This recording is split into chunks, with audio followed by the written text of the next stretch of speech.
Well, welcome everyone to the second installment of the 25th anniversary webinar series for Rostro de Cristo.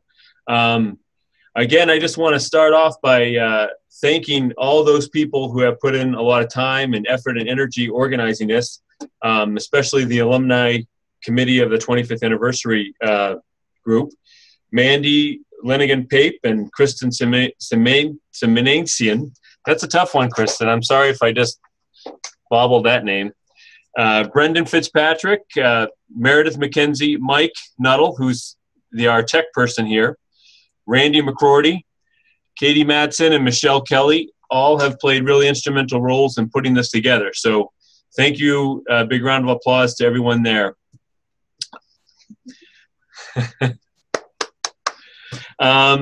We are really excited to kick off this webinar, and we're really excited because of our guests, Father Jim Martin.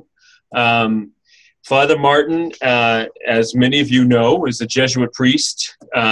He is the editor-at-large of America Magazine, which sounds like a pretty cush job to me. It is. But he's the author of 10 books, including The Jesuit Guide to Almost Everything, Between Heaven and Mirth, and Jesus a Pilgrimage. And hopefully most of you have been able to access your copy of that last book, Jesus a Pilgrimage, and have had a chance to read a bit of it before this webinar tonight, because we're going to be drawing a little bit from that book. So I also want to mention that Father Jim is a graduate of one of the most elite theology schools in the country, Western Jesuit School of Theology. Who else graduated from that school? I did. So I think you and I would make it. We just made it through somehow. I don't know how. Yeah, we did. That's true. Which is now part of Boston College. So, but Father Jim and I were in a few classes together. So we were really. It's really sort of a mini reunion here. My wife was reminding me that he came, he had been in Nairobi for a couple of years, and she was getting ready to travel to Africa for her job. And he came over with some of the other African Jesuits who were studying at Weston at the time, and had a meal with us in our house. So she remembers that moment fondly, Father Jim. Me too. That was a lot of fun. All right, we'll move on our little reunion conversation here. To get this started, we have asked a couple of our volunteer alumni to take a few minutes just to sort of to prime the pump a little bit, to share with us some of their reflections on the reading that we had passed out or asked you guys to read before this webinar event. So without further ado, I'm going to ask Patrick Cascio, who is introduce himself real briefly and tell us what you're doing now, Patrick. And then following Patrick will be Danielle Roberts, who returned in 2013 from Ecuador and is now working at Catholic Relief Services. So welcome, Patrick. Thanks for joining us. Thanks, Evan. Thanks, Jim, for having me here. Thanks for the invitation to be invited to share a little bit tonight. Currently, I'm the director of Romero Center Ministries in Camden, New Jersey. We're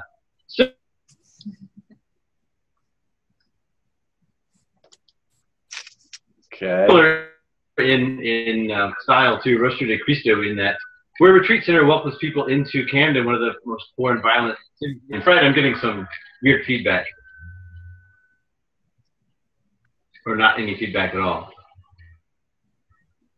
All right. And this is my son, Jeremiah. Hi, Jeremiah. Okay, great. Sorry, it was sketching, and then I got a message on the screen that said my internet was bad. Jeremiah is behind me. He's in his Batman pajamas proudly, and he probably will be in and out, hopefully not making much noise. Anyway, we're a retreat center in Camden, New Jersey, which welcomes kids mostly from private Catholic schools and colleges. No, sir. Please stop.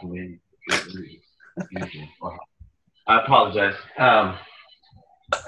For a retreat experience in the principles of Catholic social teaching through service and illuminated by faith. Anyway, it's a great program, and I'll tell you more. You can take it.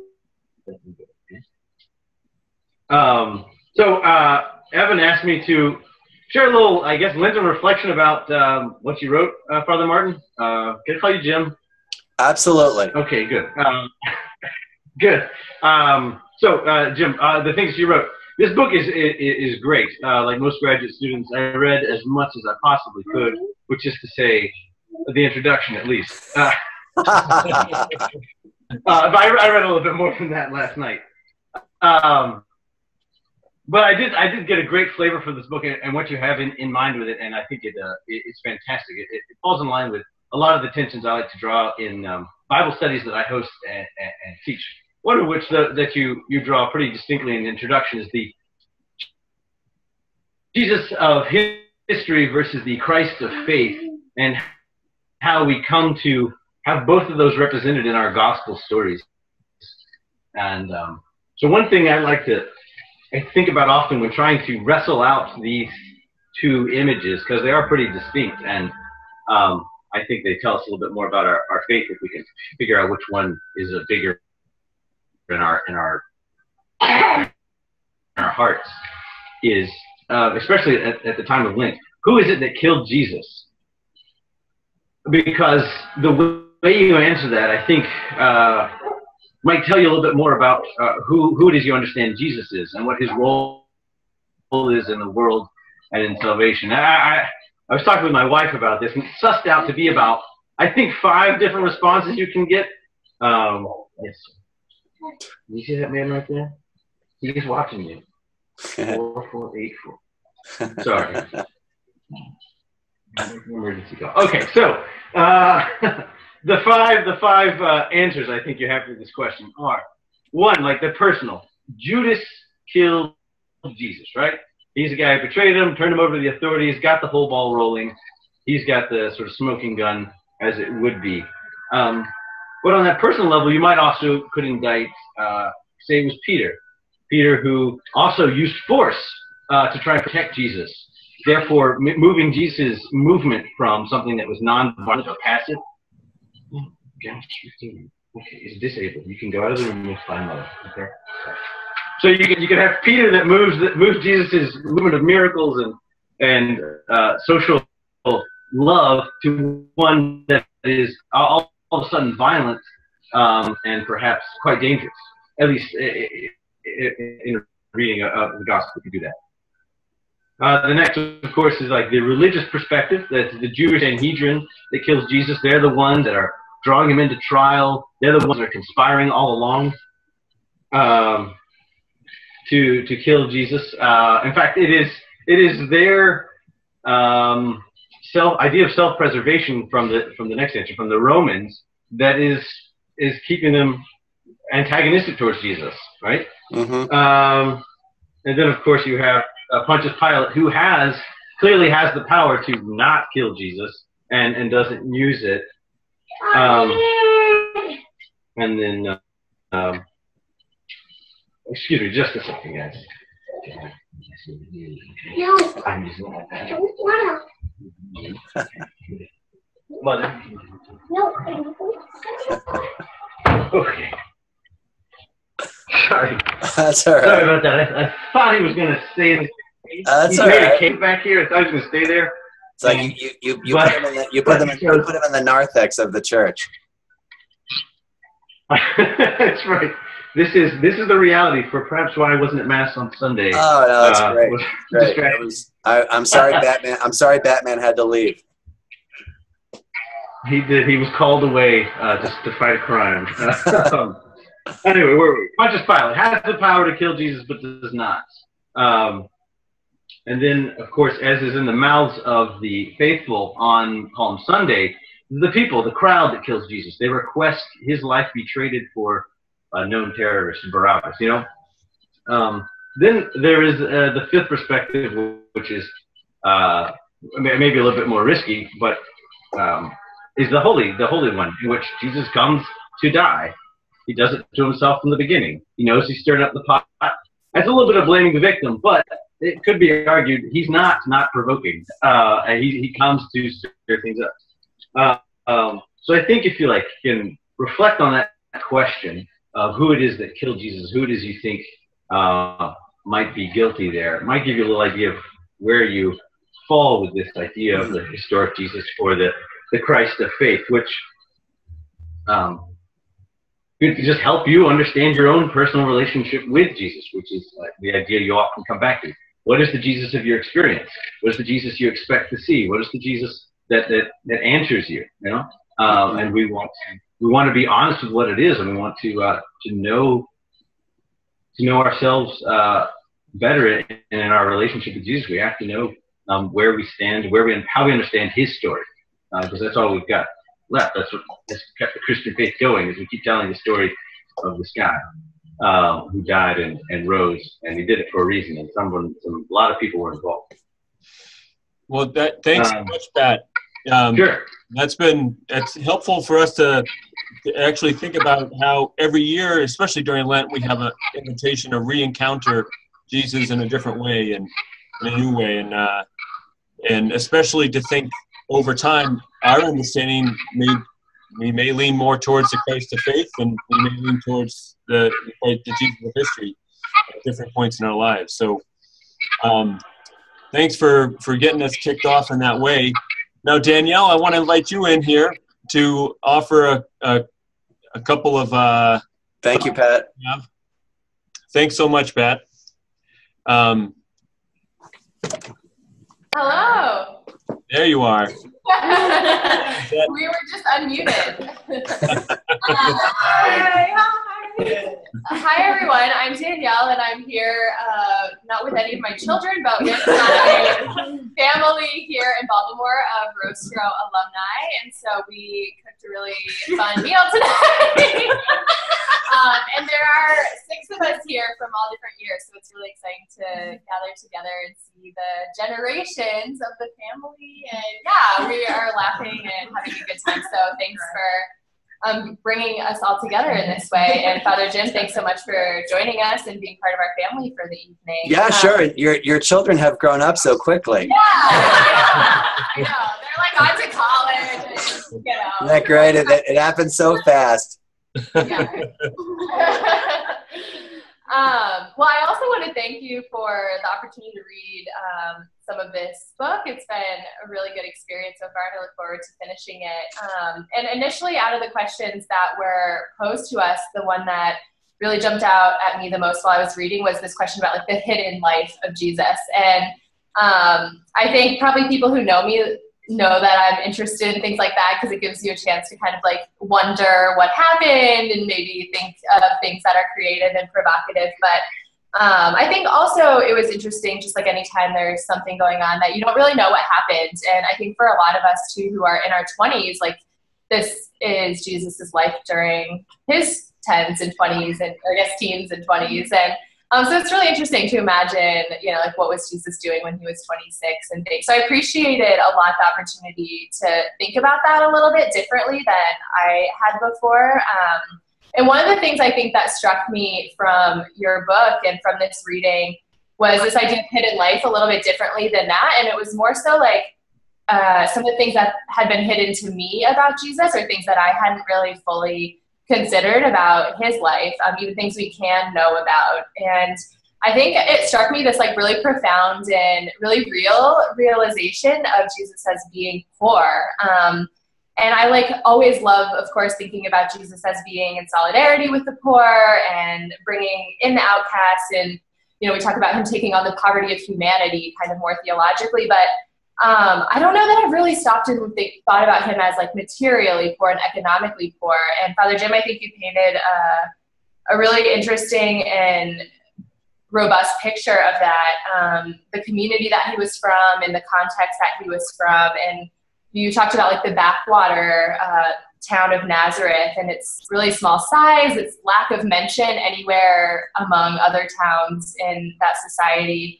And just the general skepticism that people had of it, like, can anything good even come from Nazareth? And I hadn't really thought about that context of Jesus before. And it, of course, I think in thinking about it in light of our program of Rostro, reminded me of Arbolito, which was the town that I spent a year in. Just, you know, like a town, there was a lot of mud. It's on the outskirts, both literally and figuratively, of society and of the culture. And I thought a lot about what the perception was of Ecuador, in Ecuador, of Arbolito, and thought back to my experiences of being outside of Arbolito and people saying, like, you live in Guayaquil, you live in Arbolito. People that I worked with in the city would be scared to drive there and feel like warn me all the time about being safe. And so I was just thinking of that in light of the reality that Jesus grew up in his town of Nazareth. And I had never thought about that before, but it sounded really similar. And I think it's exactly similar. Yeah. I mean, imagine, just to jump in, imagine the angel Gabriel going to a woman in Arbolito. Yeah. It made me feel more connected, I think, to Jesus than I maybe ever have. And I was pretty surprised by that. Just thinking about the kids that we ran around with and played with at our after school programs, and, you know, thinking that Jesus grew up as a 10-year-old, a 15-year-old in a community like that was really, really deeply moving. I think it gave me a stronger sense of belief too, like the faith piece, the Christ of faith, because I often, you know, like start thinking too analytically about things like, can I really believe in this crazy narrative of God becoming human and like overanalyze that? But I think picturing like this really concrete life and reality, like dirty streets and no sanitation, like you talked about, which is similar to what we experienced in Ecuador. You know, I kind of was like, yeah, who can make this up? You know, like no one would take a story like this and turn it into like the narrative of salvation history. And so, yeah, right, true. I think it ended up then kind of going back to the original question and premise of the book of like the Jesus of history or the Christ of faith. And I think this version of the Jesus of history that I had never thought about before helped me to come more close to the Christ of faith as well, and to find that deeper belief in something that I sometimes question because I felt connected to it based on my experience and the people that I know and love and care about. So yeah, it was a really great experience so far, and I look forward to finishing the book. Thank you. You're welcome. That's such great reflections. Thank you. Thanks, Danielle. And, you know, I think at this point, I think it would be great to pass it off to Jim and ask him to offer a few of his thoughts, because he and I spoke, and he was going to talk a little bit about his reflections. And I thought, hey, let's start with the volunteers sharing from their own experience, because I'm sure that there's going to be moments, points of contact there. And so, and I think Danielle brings up a perfect example of that. So Jim, without any more delay, I'm going to pass the baton to you. Yeah, thanks. I'll talk for about 10, 15 minutes. Is that okay? Sure. Okay. So why don't I just respond first to what Patrick said and then what Danielle said, because it was really, both of those were so rich. You know, Patrick's comments, I think, are really beautiful. And I think it's very provocative. I had never really thought that, Patrick, as you were saying, that the way we look at Jesus's death actually influences and is influenced by, you know, our understanding of his humanity or his divinity. And, you know, I thought you gave a really beautiful overview. All of those people, in a sense, were, you know, responsible, you know, in a way. I mean, Peter, you're right. I never thought of it that way, that he does kind of precipitate that through his violent actions. Certainly Judas by betraying him, Pontius Pilate, the Roman authorities, the Sanhedrin. I think they all had a part in that kind of picture. And so it reminds us, you know, during Lent, you know, that all those actors and in a sense, all those different kinds of sins, right, kind of contributed to this big social sin, to use a, you know, popular term I'm sure you're familiar with, you know, that leads to his death, right? So you could say, in addition to the individual sins, it's a social sin. It's kind of the community, you know, that leads to his death. I like what our Evan and I took Father Daniel Harrington's course. He's very clear. He said that as far as actual responsibility, though, like who had the authority, which is a good way to kind of look at that, it is Pontius Pilate, you know, in conjunction with some, not all, religious authorities, some of the Jewish leaders. So only Rome had the ability to put somebody to death. So I think that's a good, for me, that's always been a good encapsulation. But I think you're absolutely right in terms of responsibility, that everyone participates in this. You know, everyone kind of contributes to that act. You know, I think what Danielle said was really beautiful, and it is exactly that. It is exactly that Jesus comes into a a poor town. You know, Nazareth had 200 to 400 people at the time.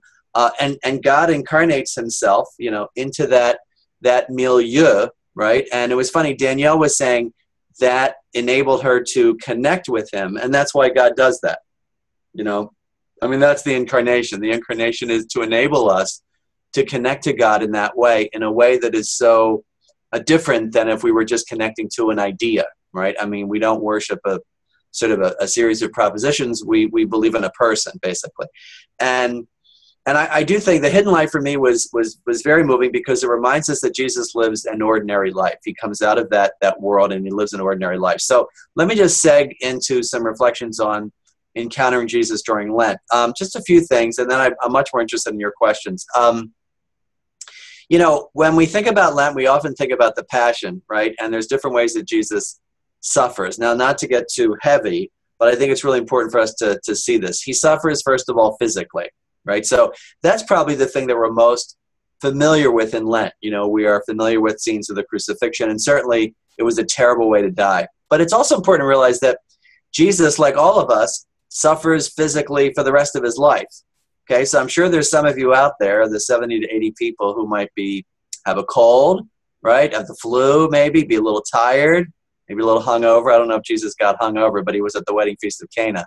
But, you know, have aches and pains, right? You're younger than I am, and as you get older, you have more aches and pains, basically. So he gets sick. He sort of sprains ankles. He has backaches. He gets tired. So he does suffer, you know, and, you know, he gets tired. He had a body, basically. So it's important for us to imagine that this is a human being, you know, who suffers physically just like we do. You know, he did, basically. He suffers during the Passion emotionally, right? I mean, his friends abandoned him. You know, Patrick was just talking about two of his best friends, Peter and Judas. You know, Peter, who denies him, basically, and Judas, who betrays him. And, you know, we tend to think of, oh, Judas is just this evil person. But, you know, Jesus chose Judas to be a disciple, to be an apostle. So this is a close friend of his. It's not like he's purposely choosing some terrible person. So he suffers that feeling of abandonment. And I think he also suffers this something that kind of came to me recently when someone was preaching a homily. He suffers the loss of his project. You know, so he's up on the cross and he says it is finished. And think of times in your life when you have felt that you have failed. Something you invested so much time into, whatever it is. Maybe it's a degree that you had to kind of let go of, or a relationship that you had to let go of, or a job that you had to let go of, or something in your ministry. I mean, you've all done different kinds of ministries. You did some sort of project and it seemed to have failed. You know, for Jesus, he has to kind of let go of that. And it's an emotional kind of suffering that he understands. Finally, he suffers spiritually during Lent. I mean, there's that great prayer that he says, my God, why have you abandoned me? And when I was doing this Jesus book, I was reading all of these commentaries that said, well, he couldn't have despaired, and I kind of agree with that. He couldn't have completely said, I don't believe in God, or, you know, what. But he did feel God's absence. You know, he felt God's absence. That is a realistic cry on the cross of a feeling of God's absence, you know, and we feel that too. You know, I mean, we sometimes feel, where are you, God? You know, I mean, I believe in you, but where are you? And so Jesus really feels that, you know, and yet he does not pass along these feelings of anger. You know, he does not lash out at people. Right now, it's appropriate in, you know, in group settings and with friends and with therapists or spiritual directors to talk about our problems, right? Talk about our problems with God. But to pass on the kind of bitterness is something, you know, to sort of be angry at other people because you're angry, right? Or take it out on somebody, you know, least of all people we minister to, you know, is not what Jesus does. At a time when you would think that he could be forgiven for being angry, when he's on the cross, he is not. You know, Jesus's anger is always on behalf of someone else. You know, like when he overturns the tables in the temple, right? You know, he's angry on behalf of someone else. In one case, on behalf of the Father. In another case, you know, on behalf of other people, basically. But it's not selfish anger. So what's the point? The point is that in all these different kinds of sufferings, physical suffering, you know, that he deals with every day, that we'll deal with every day, emotional suffering where we feel abandoned or sad, you know, or feel that something has been lost, and spiritual suffering where we feel God's abandonment. Here's the point. He understands that. Like Danielle was saying, she feels connected to him because he grew up in a small town and maybe a small town like Arbolito where she worked, right? Where some of you may have worked. So she feels connected. We can also feel connected to him because we know that he went through these things, right? And so when we are praying to Jesus, we are not praying to someone who is this kind of, mythical creature who can't understand us. And that's really always helped me, that it's an entree into Jesus's life for us. It's an entree into communicating with him. Because, who do you feel more comfortable talking to? You've all been through the program. Do you feel more comfortable talking to someone who's never been to the places you've been or never done your kind of work, or someone who's done that kind of work? Certainly you feel more comfortable with someone that experience. And so that's what God's doing. He is offering himself, giving himself to these experiences, not simply because of the sin that happened, but also as a way of kind of connecting with us. So I think it's a great lesson. But one more thing before I ring off, or before I stop my little talk. That's not the end of Lent, basically. There is the suffering, but Lent is meaningless without Easter, basically. So none of this makes sense without the resurrection, I mean, that's the Christian message, but I also pointed out in my book, suffering is not the last word, right? He thinks that his project is over, but he has no idea what great new things are going to happen. And I think for people in ministry, we may think that things have failed, right? But we have no idea what beautiful new things God brings from those moments or those events, right? I mean, there's so many times in ministry where you say something to some person and you think it's nothing, and years later they come back and they say, that changed my life, So you have no idea that what kinds of things that you did during your ministries or during your ministry now, are helping people, are planting seeds that are going to kind of bloom, in ways that we can never know. And that's the Paschal mystery. Basically, Jesus offers himself, gives himself to God completely in confidence and in trust, and then God does something new. God brings something new from that. So I think we need to see that in the context of the resurrection, not simply Jesus's resurrection, which, changes history, but little resurrections in our lives, some of which we may not see.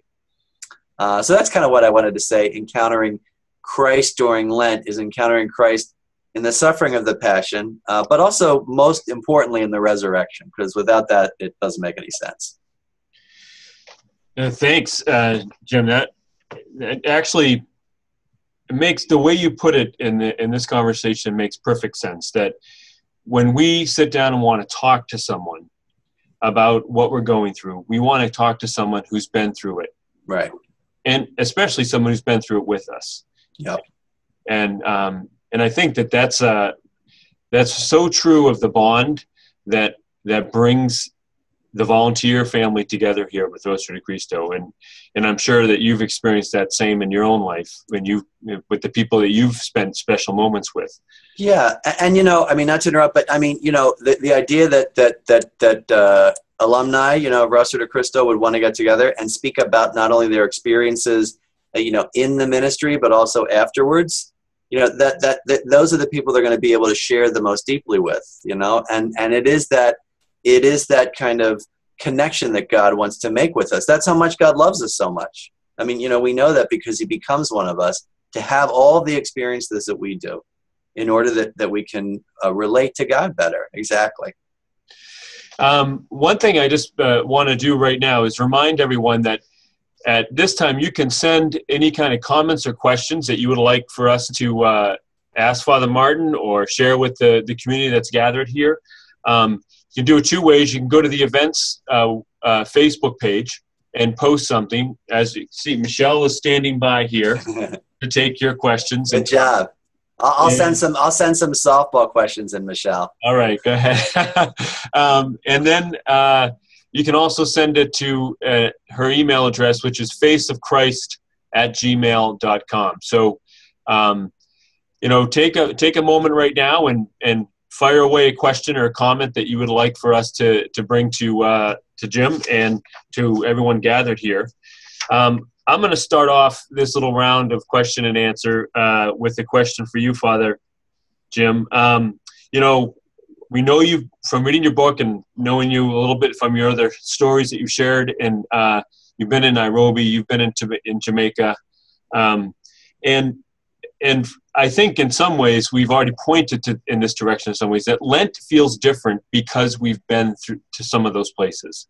And remember in your book, you even point out that you had been to these places and you thought that, okay, well, I can understand the gospel because the gospel comes alive here, in a different way in Ecuador or in Jamaica or in Nairobi.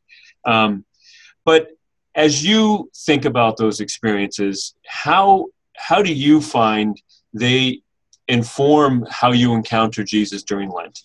How does that make a difference to you that you've been in those places? You've entered into that kind of suffering in our world today, the social sin, in a sense, that we pointed to earlier. How do you integrate that into your Lenten experience? Well, I'm going to tell you a funny story first. The funny story is that when I was in Kenya I was in Kenya for 2 years before most of the people watching were born, 1990 to 1992. 1992 to 1994. And it was Palm Sunday, and I was working with Jesuit Refugee Service, helping refugees start small businesses. And our little shop was next to a Jesuit parish in a slum in Nairobi, quite big slum. And the parish there was run by an Irish Jesuit. And, only having grown up in the United States, I had never really experienced Easter overseas. And I said to him, this is really embarrassing. When I was growing up in suburban Philadelphia, we would get the palms from Florida. I remember this. The dried up old palms would come from Florida. And I asked the pastor in Nairobi, where do you get the palms from? Thinking, well, how are they going to import them from Florida? And he said, I want to point something out to you. He said, you're in the middle of Africa. There are palm trees everywhere. So people brought the palms, which for me was a sign, in a sense, of the embeddedness of Lent in that culture. Now, obviously, it's a kind of happenstance that, there are palms there. But my sense was that the people in Nairobi, who I got to know better than the people in Jamaica, understood Lent and the Passion intuitively. Mm-hmm. And there was something about their participation in particularly the Good Friday services, which made me think that they understand this narrative a lot better than I do, So there's that level. There's the level of kind of the humility of seeing how the people of God in the developing world, who haven't taken theology courses, seem to just get it more. John Sobrino, the great liberation theology, said, the poor are constituted as the primary recipients of the good news, And they understood it better in Jesus's time. They were the recipients of it. They responded to him more than the wealthy. And I think they understand it better now. I think that's one of Pope Francis's great insights.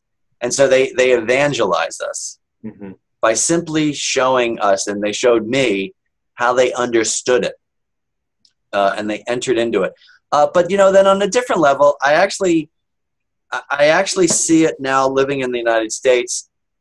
When I hear of, the sufferings of the body of Christ, certainly I think of people who I know who are sick and the homeless here in the United States, but I actually think primarily of the people overseas, right? And so when we think of the body of Christ suffering and where we are called to go, I think it is primarily there. So I understand Lent differently because they showed me what an embedded Lent is, and I understand the sufferings of the body of Christ better because I think I understand, or at least I begin to understand, where Christ's body suffers, I would say, the most. And maybe that's not fair, because you look at someone like a mother who has a child dying of cancer in a hospital here in the United States. That suffering is infinite, right. But I think sort of the scale of the suffering from person to person in the developing world is so much greater. So that's how I understand it. That's how it influenced me. Thank you. I think that's something that we can all resonate with, in the sense that we really are entering into a part of the body of Christ that is suffering in a with more amplitude, in a sense. There's a breadth of suffering that we experience in so many different ways in these communities. There is the physical suffering, there's the emotional suffering, and poverty has layers of impact. So it's helpful to be thinking about those. And it changes you. I mean, it changes the way you see the Gospels. I think you can't. I think, if you're there for more than a month, you can't not be affected by it unless you close your heart. Right. The other thing I wanted to say was I want to piggyback on something that Danielle said, which I've been thinking about a lot lately. That when we hear Jesus speaking about the poor too, this is connected. We tend to think of the parables and the illustrations that he uses as divinely inspired, which they were. I mean, he's the Son of God and he's fully divine. But they also do come from his human experience. So that when he gives the parable about Lazarus and Dives, the rich man and the poor man, or something going on with the poor, he lived in a poor town and he would have seen the wealthy, in places like Sepphoris and Jerusalem. So even that's coming out of his own experience of poverty, his parables and his teachings and his own experience of human poverty, which I think is really important, which is what the volunteers see, so the same thing that is enabling him to speak the word of God, and be prophetic is what we see today. So there's a participation with him in that as well. Great. Thank you. So I think Michelle has a couple of questions here. We can. Good. She's been so silent. Yes. So Father Jim, we have a question here from Rostro Cristo alumna Jenny Steifel. And she asks, how might you respond to the thought that Jesus Christ is closest to us in our suffering? Oh, that's really beautiful. I used to think, which is true, and Evan and I, maybe we were in this, did you take Suffering and Salvation with Dan Harrington? Yes. Yes. So we read this woman, here you go, you better nod, because I'll pray to Dan and says, Evan forgot. Dorothy Sola, do you remember Dorothy? Yeah. So she said that when we suffer, I thought this is super helpful for me. When we suffer, we are more vulnerable and God can break in more.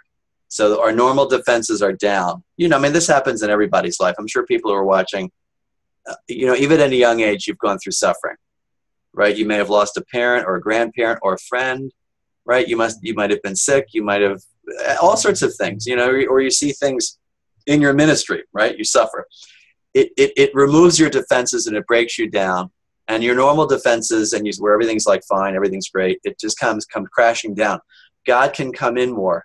So I think that's true. But I've also lately started to think that the same way that Jesus, so in that sense, God is closer, right? God is closer. Jesus is closer.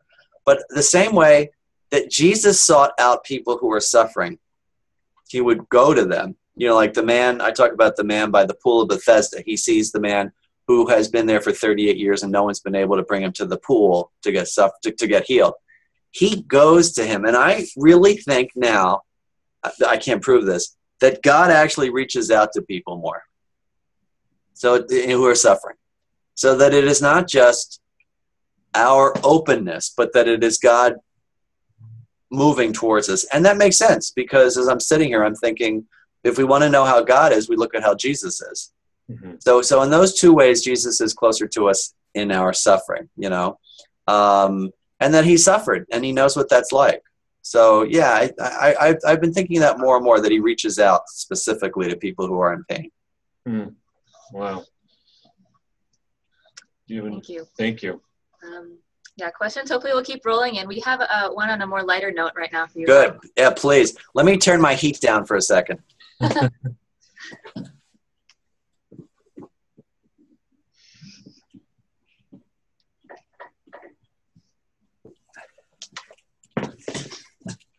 Sorry, my radiator in New York has two settings, freezing and boiling.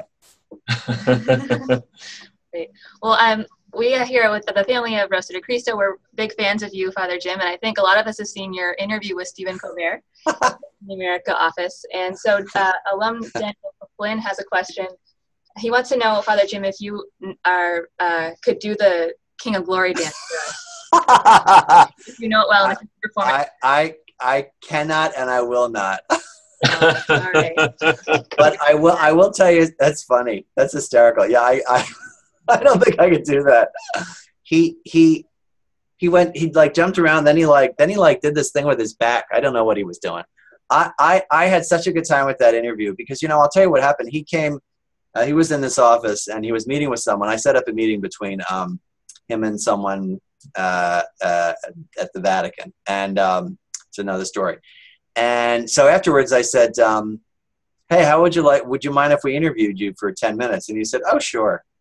And as the interview was going on, the whole interview was about 10 or 11 minutes. We edited it down, As it was going on, I thought, we are going to get 1 billion hits. And then when he started dancing, I thought, we're going to get 1 billion hits, But I laughed because at one point I was singing that song, he started singing that, Our Father who art in heaven, I love that song. I thought he was going to say, I like it. So I was saying, oh yeah, I like that. He's like, no, I hate that song.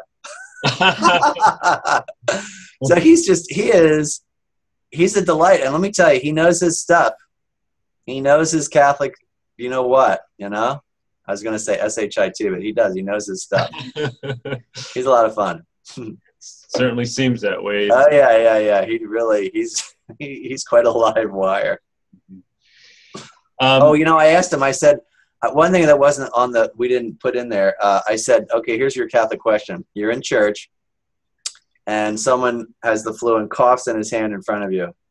And at the sign of peace, and he goes, I shake that hand. I shake his hand. I said, really? He goes, yeah, I shake his hand, but then I pass it on to somebody else. I thought you were very Catholic. It's tradition. Yeah, right. Send in a couple more questions. I want to just switch gears real quick. As all of you know who've been on our receiving our emails about the 25th anniversary, we have a bunch of events coming up that we're really excited about. And one of those is an Alumni Retreat in Ecuador at the end of June. So it's an opportunity for alumni to go back and to Ecuador and take another look at your experience. And I think to sort of grapple with some of the questions that we're asking here, which is, how do I get closer to Jesus in my life today? How do I carry on the mission, so to speak, but from my place in the United States or wherever I might find myself? And so the other piece of it is that we are going to be having with our neighbors in Ecuador a celebration for our 25th anniversary that will be that weekend of June 26th and 27th. And we'll have a celebration in Arbolito and another celebration in Monte Sinai. And if you're interested in going, reach out to us. Unfortunately, our retreat houses are full, but if there's enough people, we can probably help facilitate some sort of housing situation, maybe offsite or somewhere nearby, if you're interested in going down for just the weekend. But and then next fall is very exciting. We have a reunion planned for October. Right now, our target date is the Columbus Day weekend, which is the 10th and 11th of October. And in conjunction with that, we'll be having a celebration event, a special celebration event for our 25th anniversary, with a keynote speaker and a mass and a brunch, with all sorts of people who have been connected and supporting Rostro de Cristo over the last 25 years. So that's going to take place here in Boston. And we'll be sending out more information about each of those events in the coming days.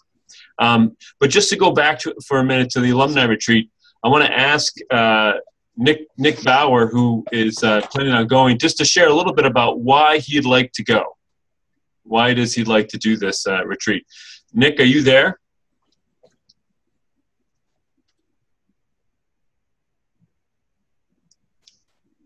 Let's see. Mike, can you find Nick?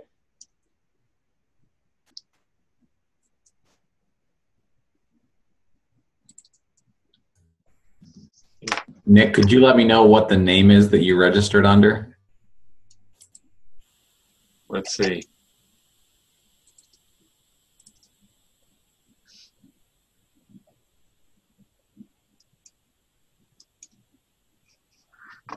Where's Amanda? Oh, well. Well, and while we find Nick, we have a couple more questions. Okay. That Michelle is going to offer. So, Father Jim, from alumna Meredith McKenzie, she wants to know, or she comments, it was easy for Jesus to know God's will. How are we supposed to figure it out? What if God's will isn't something we want for our lives? Great question. You know, I don't know if it was so easy for Jesus to figure out God's will all the time. You know, I mean, he is linked to the Father in a very profound way, obviously. But you know, at the Garden of Gethsemane, you know, he struggles a bit. He says, you know, he's not sure. He says, remove this cup, you know, at the beginning.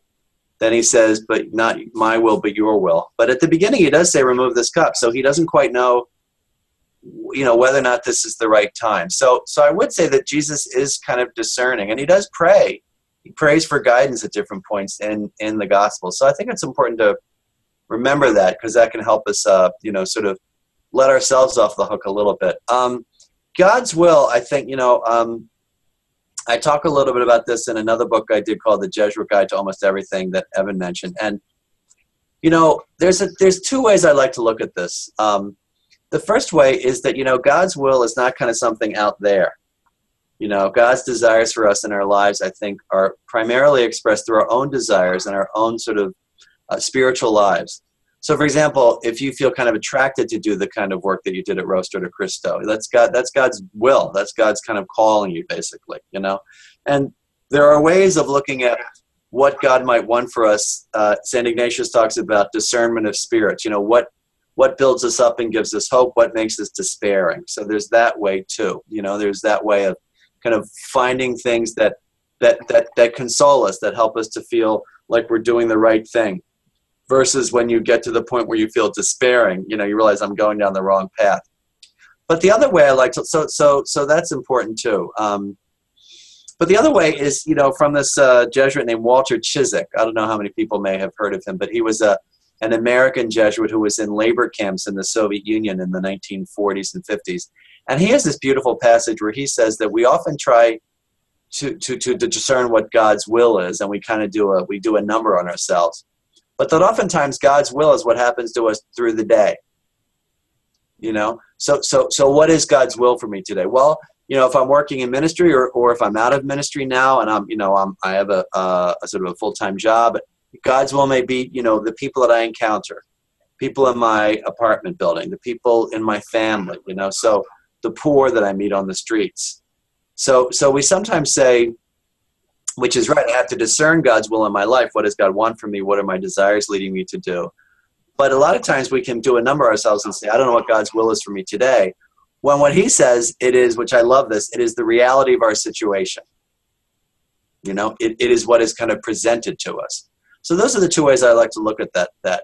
So there's kind of a long-term way, I would say, like when I think about, you know, for example, what I want to do as a Jesuit, you know, in my future, I'm discerning that. But I don't have to wake up every day and say, what is God's will for me today? Because a lot of it's just sort of what's on my calendar. You know, like God's will for me tonight was to be with everybody. I'm not right now thinking, what does God want me to do? Because it's right here. You know, so there's two ways of looking at that. I hope that's helpful. We agree with God, I think, on this one. Yeah, right. I hope more than just tonight. Absolutely. So we have another question. Yes, another question for you, Father Jim. From alum Mike Nettle. It's easy for us to feel disconnected to direct work and ministry after having been engaged in a community abroad. Have you felt that for yourself, and how have you navigated between communities? That's a great question, and I'm glad you brought that up. I think that one of the things to remember, and this is particularly good for the alumni, would be that, you know, God is not simply in Ecuador. Right? And that you can find God. You know, Mother Teresa, one of the great lines is, you know, when she would people would come to Calcutta to ask to work with her, she would say, find your own Calcutta. So when you're finished with that kind of work, you know, can you find God in the people that you're working with every day? You know, the Jesuits do this thing, and I'm sure most of you know about it, called the examination of conscience at the end of the day, where you go through the day and you review where God was present to you. And you do that as a way of noticing and sort of forcing yourself, in a sense, to notice where God was. Where was God in your community? Was God in your relationships? Was God in friends? Was God in your work? Was God in something you read? So God's always present, But I do think that there is something almost unique and unrepeatable about working with the poor. It is in a sense. I always tell people. I'll just say this. I always tell people I love Evan's right. Editor at large is a cush job in America. You see my big office. The best job I ever had was working with the refugees in Nairobi, bar none. Because this kind of work, as wonderful it is mostly up here. That was down here. And so you are privileged to have that kind of experience. But it's also important to say, in addition to sort of encountering God in your everyday life, that these experiences of the poor and of service are also available to us in the United States, right? So that while we may not be able to repeat the experiences we have with Rostro de Cristo, we can have similar kinds of experiences, like at the Romero Center, like our Patrick was saying. So it's a both and. To be aware of what you have already, but also to let the love that you have for the poor continue to draw you. There's a reason why you're attracted to that kind of work. Mm-hmm. And, just to add on to that, I was thinking a lot of going back to what was sort of spoken about at the beginning around the many ways that Christ was crucified and the people whose sin led to that. I mean, it seems to me that when we look at it from that perspective, there are plenty of places where we can do work to alleviate sin. That's a great connection in the way that the world lives today, and especially being in a country like the United States, where so much of our affluence is not so much felt here, but it's felt in the global South or in between the Tropic of Capricorn and the Tropic of Cancer, and there's a lot of places where we can, I think, plug in if we think about it in that way. But it's hard to replace that one place that, being able to sort of engage in that person in the moment, in a particular place, in a particular time. And sometimes the work that we do feels distant from engagement. No, yeah, and it does. And I mean, I think that's right. And I think that the further, and I'll just say this as a confession. I mean, I don't have much direct experience with working with the poor. I there are homeless people who I try to help, and it is a lack for me. It is a loss for me, and so that, I think you're right. I think that there are so many different ways of trying to meet Christ in the United States, but at the same time, can you see in that privation, that lack, or that desire, that need, or that want to be with the poor, God's call, because that may be God's will too. Let me tell you, it's going to be interesting when the Pope comes. I think he's going to have a lot to say about the poor. I can't wait for him to talk to Congress. That's going to be very interesting. I think he's going to be an equal opportunity annoyer when he's there. And by the way, here's a little secret to our friend in Camden. I would just say, get ready for someone to visit your city. Ooh, maybe I'll go. That's probably not who you're talking about, but that sounds exciting. Well, I think we need to bring our time to a close tonight, and I really want to again thank everyone who helped put this together, the alumni committee and all the people, Patrick and Danielle, for adding to this this evening and with their comments, your questions, your participation. I just want to encourage you to let the conversation continue on the events page. Post some of your questions, your comments, your thoughts. How do you spend Lent? One of the questions that we want to put out there to you and ask for you to share with one another in the Rostro community is, how has Ecuador affected the way that you spend Lent here in the United States? How do you try to live closely to that experience, but here in the U.S.? So please post your responses or ask questions, and let's continue the sharing and the dialogue offline, so to speak. But thank you so much, Father Jim Martin, for joining us. And I failed to mention at the beginning, of course, you had a job at one point in your life that was the chaplain to the Colbert Report. I don't know what you're going to do with all that time you had. It was a very onerous job. But we really appreciate the way that you speak for our faith in the public eye on places like Colbert and America Magazine and through the books and the writing that you do. So we really thank you for taking the time out of your busy schedule and your life to be with us tonight.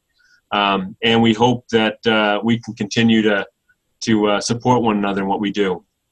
Thank you. Thank you, Evan and Michelle and Michael and everyone for inviting me. I want to thank all of you for doing the amazing work you do for you guys and for the volunteers and the alumni. Rostro de Cristo is an amazing organization, and I've known Evan and his participation in it for so long. It's very inspiring. And Evan asked me to close with a prayer. Do you still want me to pray, Evan, or is that okay? We would love that. So let's all gather together, through the mystery of Zoom and our wonderful community that is, really is, as we say in the Jesuits, a union of hearts and minds. And let's just pray for a few seconds in silence. Loving God, we thank you so much for this opportunity to be together tonight to talk about your Son, Jesus, fully human and fully divine, present in our lives, present in the poor, whom we meet and who we met, in whose presence we saw your Son's face, Rostro de Cristo. Help us to meet his face and see his face in everyone that we encounter. Help this period of Lent be a deeper and deeper encounter with you and with your Son. And we ask all this in his name. Amen. Amen. Thank you. Thank you, everyone. Thank you, Father Jim. Thanks, guys. Pray for me. Hey, folks, just for a quick second, if we unmuted everybody, and then we could just let Father Jim know how grateful we are for his time. Thank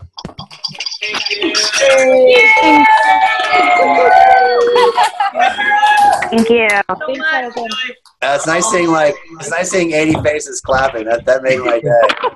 Shout out to our Rostro companions in Ecuador. Yeah. We're thinking of you. We're praying for you guys during this time, especially. True. Buena suerte.